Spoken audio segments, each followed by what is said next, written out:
रासायनिक परिवर्तन की पहचान किससे होती है? तो रासायनिक परिवर्तन की पहचान किससे होगी भाई? नई वस्तु के निर्माण से होती है। नमस्कार साथियों, स्वागत है आपका अपने YouTube चैनल ज्ञानशाला में।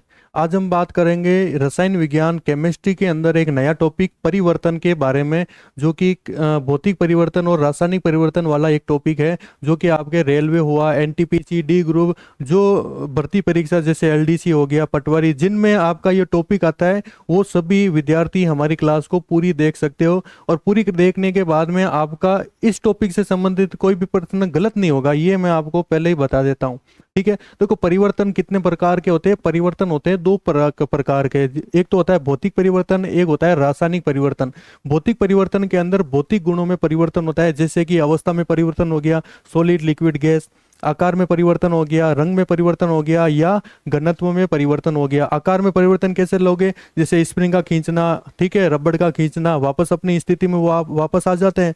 ठीक है। रासायनिक परिवर्तन के अंदर क्या होता है? रासायनिक गुणों में क्या होता है? परिवर्तन होता है। और भौतिक परिवर्तन के अंदर नए पदार्थ का निर्माण नहीं होता है, नो न्यू सब्सटेंस।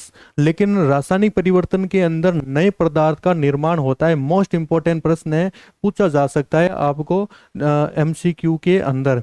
अब बात कर लेते हैं, इनकी तुलना करते हैं। तो जो भौतिक परिवर्तन होता है वो अस्थायी होता है, लेकिन जो केमिकल परिवर्तन या फिर जो रासायनिक परिवर्तन होता है वो आपके स्थायी होता है। फिजिकल जो चेंज होता है वो उत्क्रमणीय होता है, मतलब ये दोनों दिशाओं में होता है। ठीक है। लेकिन जो केमिकल परिवर्तन होता है वो आपके केवल एक ही दिशा में होता है। फिजिकल परिवर्तन आपके अस्थिर होता है और केमिकल क्या होगा? आपके स्थिर होता है। ठीक है। ओए, अब बात कर लेते हैं मोमबत्ती का जलना। ठीक है, देखो जो मोमबत्ती होती है ना, अगर आप उसको जला रहे हो तो मोमबत्ती के अंदर दो चीजें होती है, एक तो मोम होता है बाहर, और एक बीचों बीच एक क्या होती है? एक बत्ती होती है। तो वो जो बत्ती जलती है ना, तो बत्ती को आप वापस प्राप्त नहीं कर सकते, तो बत्ती का जलना वो क्या हो जाएगा? आपका रासायनिक परिवर्तन हो जाएगा। लेकिन जो बाहर वाली जो मोम जलती है वो आपके किस में आ जाएगा भाई? भौतिक परिवर्तन के अंदर आएगा। ठीक है। अब बात कर लेते हैं आगे, भौतिक परिवर्तन के उदाहरण। देखो भौतिक परिवर्तन के उदाहरण कौन कौन से हैं भाई? अरे ओ बेटा आ ही गया। देखो भौतिक परिवर्तन के अंदर कौन कौन से होगा भाई? एक तो है बर्फ का पिघलना। ठीक है, बर्फ का पिघलना हो गया, कांच का टूटना या कागज का टूटना हो जाएगा। इसके अलावा बल्ब का जलना हो जाएगा। ठीक है। और कौन सा हो जाएगा? चीनी नमक का घुलना। ठीक है, ये सारे आपके किसका अंदर आएंगे भाई? भौतिक परिवर्तन के अंदर आएंगे। अब बात कर लेते हैं उदरपातन के अंदर। देखो इन सब का उदाहरण आप देखोगे ना, तो इन सब में आपने देखा होगा कि ये वापस जो पदार्थ है वो आपको प्राप्त हो जाता है। ठीक है, जैसे बर्फ को पिघलोगे वापस प्राप्त हो जाएगा, बल्ब को जलाओगे वापस बंद करोगे वापस चालू करोगे, तो आपके ये दोनों दिशाओं में होता है। ठीक है, कांच का टूटना, ये नमक का घुलना वगैरह, ये सारे इसके अंदर आ जाएगा। अब बात कर लेते हैं उदरपातन। उदरपातन के अंदर क्या होता है कि जो ठोस होता है वो सीधे गैस में चेंज हो जाता है, जैसे कि कपूर, ठीक है, नौसादर, नेफ्थेलिन, आयोडीन। तो इनके उदाहरण आप थोड़ा सा याद रखना। ठीक है, इनसे सवाल आपके पूछे जा सकते हैं। क्यों भी सिम्बा पूछे जा सकते हैं ना। ये देखो सिम्बा भी आ गया आपकी क्लास लेने के लिए। ठीक है। अब बात करते हैं रासायनिक परिवर्तन के उदाहरण। देखो रासायनिक परिवर्तन के उदाहरण कौन कौन से हैं? पहला है दूध से दही बनना। ठीक है, जिसमें आपको नए पदार्थ आपको प्राप्त होगा। ठीक है, दूध से दही बनाया, दही से वापस आपके दूध प्राप्त नहीं होगा। किण्वन, किण्वन के अंदर अंगूर से शराब आपने बना लिया। ठीक है, भोजन का पाचन, ठीक है, गोबर गैस का बनना, इसके अलावा श्वसन, लोहे पर जंग लगना, ये सारे आपके रासायनिक परिवर्तन के उदाहरण होते हैं। बात कर लेते हैं आगे, रासायनिक अभिक्रिया होती है, उसके लक्षण कौन कौन से हैं? तो आपको याद रखना है, जब आप फटाके जलाते हो, ठीक है, तो उसके अंदर जो जो चीजें होगी ना, वो सारे आपके रासायनिक परिवर्तन के अंदर आएगा। जैसे आपने फटाका जलाया तो उसके अंदर आपके गैस की निर्माण हुआ, आपको एक नई प्रकार की गंध भी मिली, उसके अलावा आपको उष्मा भी आपको प्राप्त होगी। ठीक है, और रंग में भी परिवर्तन होगा। आकाश में जब वो ऊपर जाएगा तो रंग भी देगा ना, अलग अलग रंग के। इसके अलावा अवक्षेप का निर्माण होगा, मतलब आपका जल के खत्म हो गया ना, तो आपको लास्ट में अवक्षेप मिलेगा व्हाइट कलर का। तो ये सारी जो परिवर्तन है अगर किसी में हो रहे हैं तो वो कौन सा परिवर्तन होगा भाई? रासायनिक परिवर्तन होगा। ठीक है। अब बात कर लेते हैं चूना। ठीक है, इसको आप हमने अलग से लिया है। जैसे कैल्शियम ऑक्साइड, ठीक है, जिसको अपन बिना बुझा हुआ चूना कहते हैं। जैसे बिना बुझा मतलब बिना बुझा है, मतलब इसका मतलब क्या हो रहा है, जल रहा है। और कोई भी चीज अगर जल रही है, अगर आपने उसके ऊपर पानी डाल दिया तो वो क्या हो जाएगी, बुझ जाएगी। तो बिना बुझा चूना की अभिक्रिया पानी के साथ कराते हैं तो कौन सा प्राप्त होता है भाई, बुझा हुआ चूना प्राप्त होता है, जिसको कैल्शियम हाइड्रोक्साइड कहते हैं। और इसमें हीट मुक्त होगी, ठीक है, उष्मा क्या होगी, मुक्त होगी। और ये कौन सी अभिक्रिया है भाई, उष्मा क्षेपी अभिक्रिया है, जिसको एक्सोथर्मिक कहते हैं। याद कैसे रखोगे, एक्सो, एक्सो से याद रखना एग्जिट, ठीक है।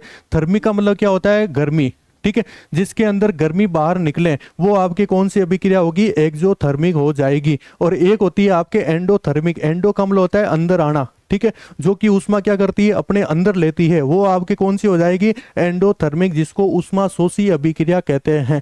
तो उष्मा शोषी और उष्मा शेपी, इसको मैं आपको जब इसका प्रश्न आएगा तो अपन इसका डिटेल में कर लेंगे।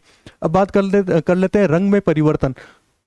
तो रंग में परिवर्तन कैसे होगा, जैसे लाइम वाटर है, चूना का जो पानी है, उसके अंदर जैसे ही आप CO2 गैस प्रवाहित करोगे तो चूना का जो पानी है वो आपके दूधिया हो जाएगा। क्यों हो जाएगा, कैल्शियम कार्बोनेट के बनने के कारण। लेकिन जैसे ही आप उसमें और ज्यादा CO2 आप प्रवाहित करोगे और उसमें CO2 अगर गैस आप डालोगे तो जो दूध या रंग है वो कैसा हो जाएगा, रंगहीन हो जाएगा। किसके कारण हो जाएगा भाई, कैल्शियम हाइड्रोजन कार्बोनेट या फिर कैल्शियम बाइकार्बोनेट के बनने के कारण, ठीक है।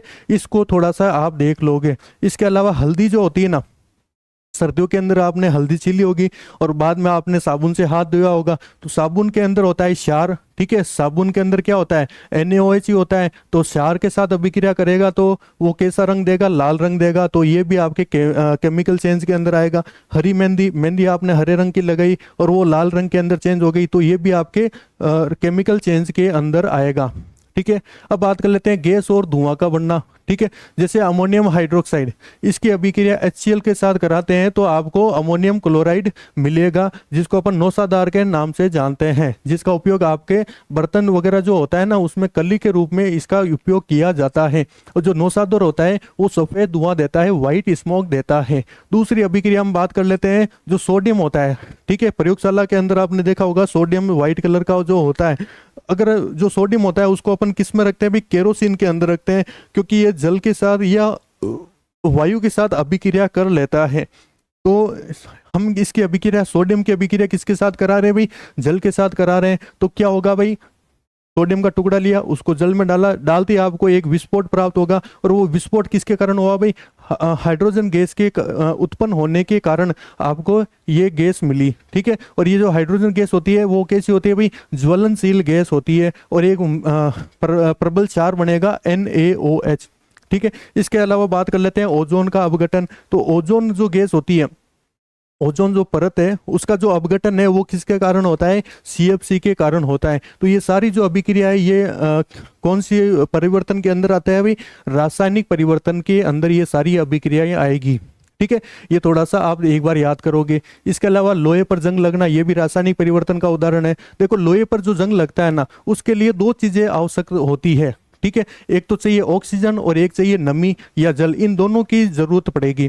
और फॉर्मूले की बात कर ले तो Fe2O3 इसका फॉर्मूला हो जाएगा .x, x का मतलब इसमें जल की कितनी भी मात्रा हो सकती है, ठीक है। तो ये इसका फॉर्मूला हो जाएगा। और बात कर लेते हैं कि भाई लोहे की जो परत चढ़ती है, क्या बोलते हैं, जंग की जो परत चढ़ती है उसका रंग कैसा होता है, लाल भूरे रंग का उसका कलर होता है, ठीक है। और जो समुद्र का जो पानी होता है उसमें जंग जल्दी लगता है, ठीक है। इसीलिए तो जो समुद्री जो जहाज होते हैं उनको बहुत ज्यादा जल्दी उसको रिटायर कर लेते हैं, क्योंकि उसमें जंग जल्दी लगता है। ये थोड़ा सा एक याद रखो तो आप रख लेना। अब बात करते हैं जंग की प्रक्रिया, प्रोसेस ऑफ रस्टिंग। तो जंग की प्रक्रिया के अंदर हम क्या याद रखना भाई, ये एक प्रकार का रासायनिक परिवर्तन है और ये क्या है, एक प्रकार का ऑक्सीडाइजेशन है, ऑक्सीकरण है, ठीक है। तो लोहे पर जंग की जो प्रक्रिया लगती है, जो नॉर्मल लोहा है और एक जंग लगा लोहा है, तो जो जंग लगा लोहा है ना उसका भार ज्यादा होगा। जंग लगा लोहा है उसका भार क्या होगा, ज्यादा होगा।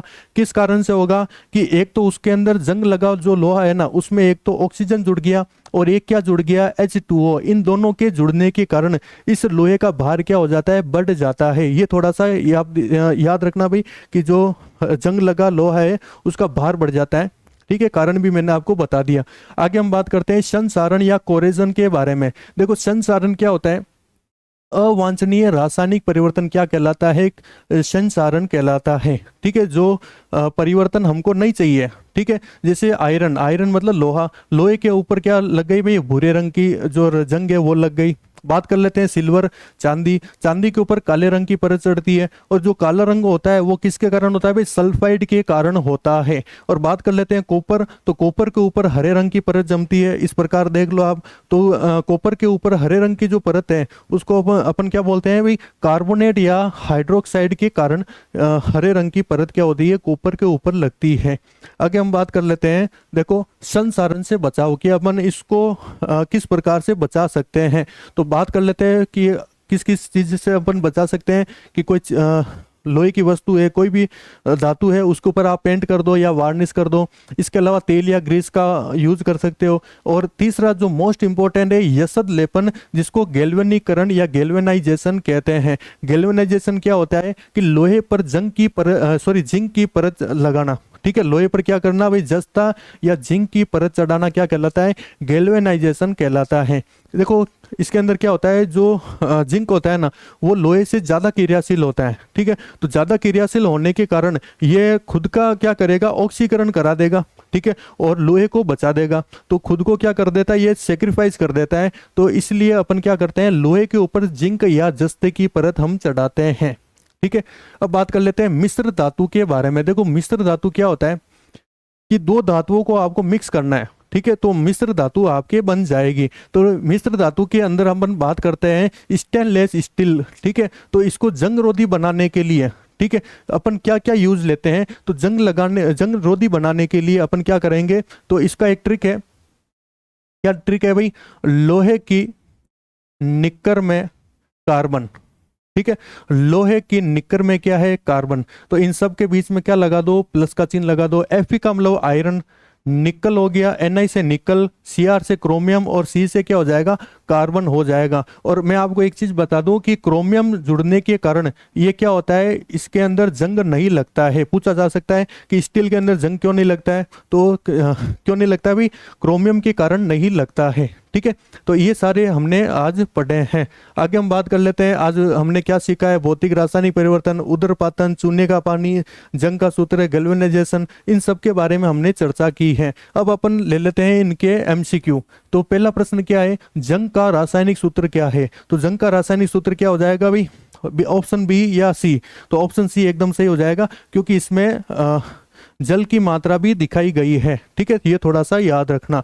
अगला प्रश्न देखिए क्या कहता है, जंग लगना किस प्रकार की अभिक्रिया है। तो जंग लगना, ठीक है, एक प्रकार की क्या है, रासायनिक अभिक्रिया है। कौन सी अभिक्रिया भी, रासायनिक अभिक्रिया है। और क्या है आपके, ऑक्सीकरण की अभिक्रिया है। तो रासायनिक अभिक्रिया के साथ साथ कौन सी अभिक्रिया भी, ऑक्सीडाइजेशन या ऑक्सीकरण की अभिक्रिया है। ठीक है, अगला हम देखते हैं गैल्वेनाइजेशन। ठीक है, उसमें लोहे पर किस धातु की परत चढ़ाई जाती है। इंपॉर्टेंट प्रश्न है, तांबा, जस्ता, एल्यूमिनियम या निकल। तो कौन सी परत चढ़ाएंगे भाई, जस्ता की परत या जिंक की परत चढ़ाई जाती है। ठीक है, कौन सी परत भाई, जिंक की परत चढ़ाई जाती है, क्योंकि जो जिंक होता है वो लोहे से ज्यादा अभिक्रियाशील होता है। अगला प्रश्न देखो, निम्न में से कौन सा भौतिक परिवर्तन है। तो भौतिक परिवर्तन के अंदर, ठीक है, नया पदार्थ आपको नहीं मिलेगा, नया पदार्थ आपको नहीं मिलेगा। दूध से दही आपके केमिकल चेंज होगा। लोहे पर जंग लगना, ये भी केमिकल चेंज है। किण्वन, जिसके अंदर शराब बनाई जाती है, ये भी आपका केमिकल चेंज होगा। लेकिन नमक का पानी में घुलना, ठीक है, ये कौन सा परिवर्तन हो जाएगा भाई, फिजिकल चेंज हो जाएगा। ठीक है, आगे हम बात करते हैं, अधिक CO2 प्रवाहित करने पर दूध या जो घोल है वो पारदर्शी क्यों हो जाता है। तो वो पारदर्शी क्यों हो जाएगा, क्योंकि कैल्शियम हाइड्रोजन कार्बोनेट या कैल्शियम बाइकार्बोनेट बनने के कारण। ठीक है, कैल्शियम बाइकार्बोनेट बनने के कारण जो अधिक CO2 अगर आप प्रवाहित करोगे तो दूध या जो घोल होगा वो कैसा हो जाएगा भाई, रंगहीन या कलरलेस हो जाएगा। अगला है ओजोन परत का क्षय। ठीक है, ओजोन परत किसके कारण होता है भाई, CFC के कारण होता है। तो ये किस प्रकार का परिवर्तन है, तो किस प्रकार का परिवर्तन है भाई, केमिकल चेंज के अंदर आएगा। ठीक है, अगला प्रश्न देखते हैं, CFC के अंदर कौन से तत्व पाए जाते हैं। तो नाम से अपन क्या बोलते हैं, क्लोरो से हो जाएगा क्लोरीन, फ्लोरो, फ्लोरो से हो जाएगा फ्लोरीन, और सी से हो जाएगा क्लोरो फ्लोरोकार्बन, तो CFC। ठीक है, तो क्लोरीन आ गया, फ्लोरो आ गया और कार्बन आ गया, तो ऑप्शन बी एकदम सही हो जाएगा। बाकी ऑप्शन आप गलत कर सकते हो। ठीक है, अगला देखिए, स्टेनलेस स्टील का संगठन क्या है? तो स्टेनलेस स्टील का मैंने क्या बताया भाई, जो लोहे की निक्कर है, ठीक है, लोहे की निक्कर में कार्बन, ठीक है, और इन सब को आप क्या कर दो, ऐड कर दो, तो FeCr निक्कर।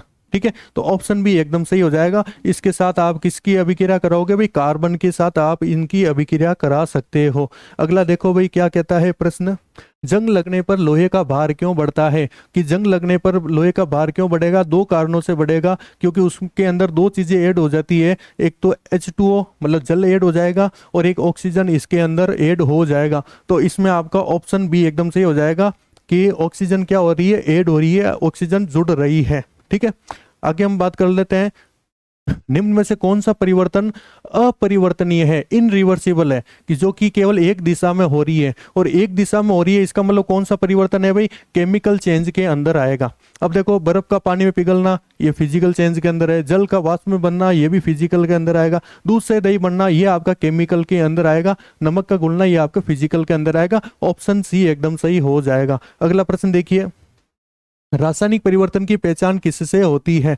तो रासायनिक परिवर्तन की पहचान किससे होगी भाई, नई वस्तु के निर्माण से होती है। हाँ भैया,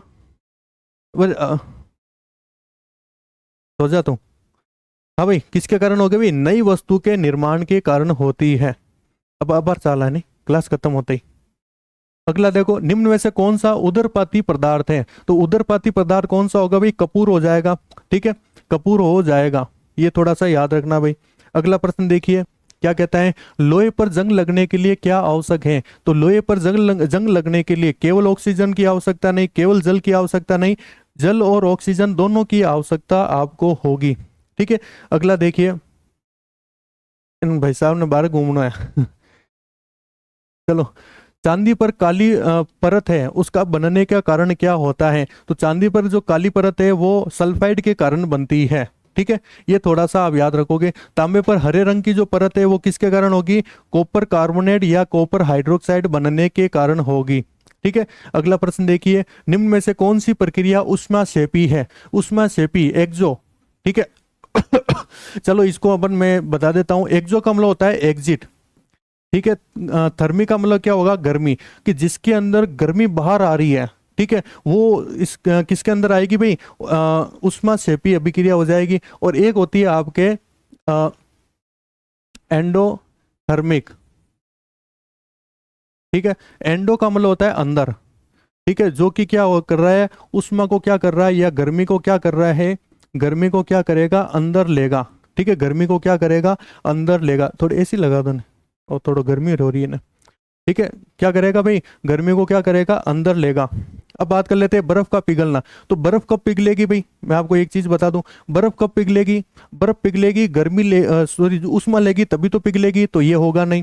चूना और पानी की अभिक्रिया, इसको अपन साइड में रखते हैं। उदरपातन, उदरपातन के अंदर भी क्या करेगा, गर्मी लेगा तभी तो ये आपके किसके अंदर आएगा, एक जो एंडोथर्मिक के अंदर आएगा, ये भी नहीं होगा। जल का उबलना, तो जल का उबलना मतलब जल उबल रहा है, जल उबल रहा है, इसका मतलब क्या होगा, ये गर्मी को लेगा, गर्मी लेगा का इसका मतलब क्या, कौन सा हो जाएगा, एंडोथर्मिक हो जाएगा। ठीक है, तो ऑप्शन भी एकदम सही हो जाएगा, चूना और पानी की अभिक्रिया। ठीक है, ऊष्माक्षेपी अभिक्रिया का कौन सा हो जाएगा, चूना और पानी की अभिक्रिया। अगला प्रश्न देखो, स्टेनलेस स्टील जंग रोधी क्यों होता है? तो क्योंकि स्टेनलेस जो स्टील होता है ना, उसमें देखो लोहे की निक्कर, निक्कर में क्या है, कार्बन, तो इसके अंदर आपको क्या मिल रहा है, क्रोमियम मिल रहा है, तो इसके अंदर क्रोमियम होने के कारण ये जंग रोधी होता है। ठीक है, तो दोस्तों बताइए, यही प्रश्न थे।